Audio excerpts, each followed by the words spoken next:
What's up, everybody? This is Gina Ifoe, the one and only African superstar, and I'm bringing you another important thought. Today's topic is I don't have children because I didn't want the single mother option.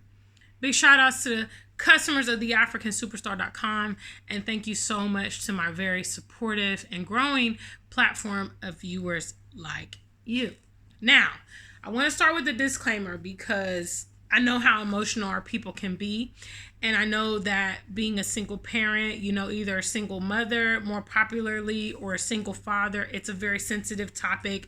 There are many dynamics that go into it. This is my story, okay? So don't take it no type of way. I'm not speaking in a malicious manner or trying to degrade you or whatever, okay? Because I know, we have an emotional people. I'm talking about myself. I often get shock and amazement when people ask me, do you have children? Why don't you have children? Why aren't you married? I also know I don't have to share these things, but I kind of just want to elaborate because sometimes we look at people and situations on the surface without understanding a lot of the backstory. This is my backstory. My backstory is that I believe in family. I grew up in a family, among my siblings, among my parents, and that is what I wanted to also give my children. Fortunately, I had a great childhood. I had, a lot of advantages. I traveled. I really didn't go without growing up. And I attribute that to the fact that my parents were actually expectant and preparing for their children. They looked forward to creating a family. We were not looked at as burdens, nor were we treated that way. And I wanted to give that to, again, my future children. Also, my parents were excited about being parents. They showered us in love and affection. And I believe that is why I am the type of woman that I am today, because I didn't kind of grow up with deficits in that area. I've seen the outcome of people that have grown up without, the deficits of attention and affection and, basically what parents provide in the household, and what parents, a comprehensive family can provide. Because obviously, if you are a single parent, it puts a lot of challenges on you to run your household and nurture your child and be abreast of what's going on with them and provide for you and your children or your child. You see, and so I decided a long time ago that I would not deliberately bring children into circumstances that were going to be difficult for them.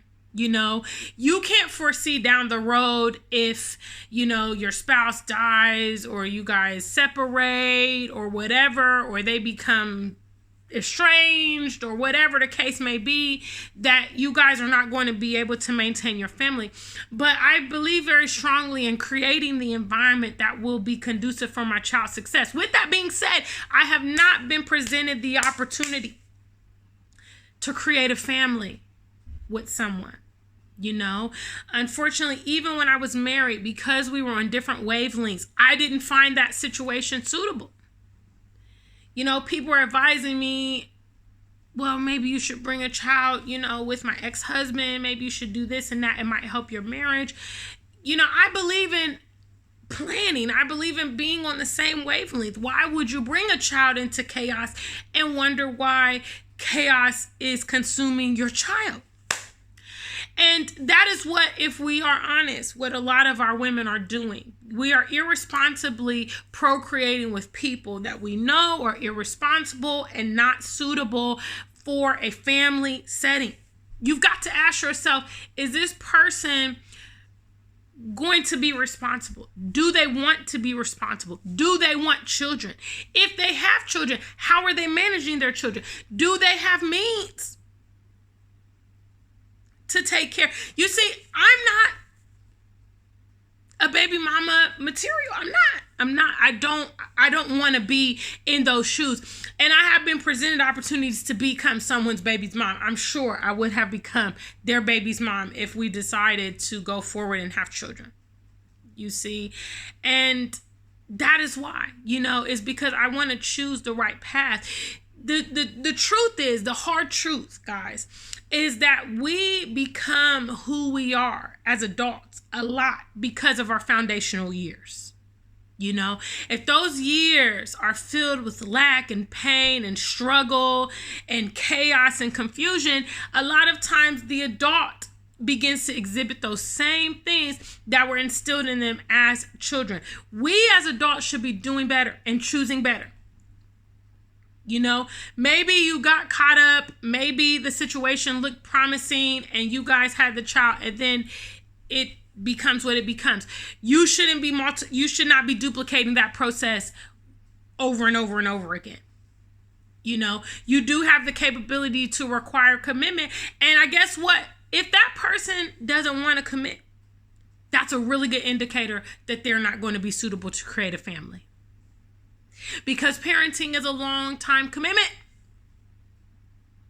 You know, and big ups to you single parents out there that are making ends meet and making it happen some way, some shape, somehow. You know, again, don't take this message personal. This message is about my personal decision to not, you know, duplicate it. And in my opinion, I have been penalized for sticking to my grounds. But, you know, I tell you guys all the time, making certain decisions makes you complicit. If I bring a child into a chaotic situation with an irresponsible partner, I am creating difficulty for my child along the way. Absolutely. Absolutely. You know, and prevention is better than cure. So pick someone suitable. Okay. If that person can't commit to you, that's a great indicator they're not going to make a suitable parent. You know, and you might have to walk away from them. But if they can't see the value in you to kind of rise to the occasion of creating a family and being committed and being resilient and seeing things for the distance, trust me, do not do it to yourself. You are going to be the responsible party, ladies, when the men walk away from you and children that you have made. So you got to think like that, you know. So please leave your comments below. I want to hear from you guys about this topic. I'm just answering and responding to a very popular question I get asked all the time, especially here in Ghana. You know, why don't you have a family? Why don't you have kids? Why aren't you married? Well, I've answered. Until we meet again, stay black and true. If you ain't black, just stay true.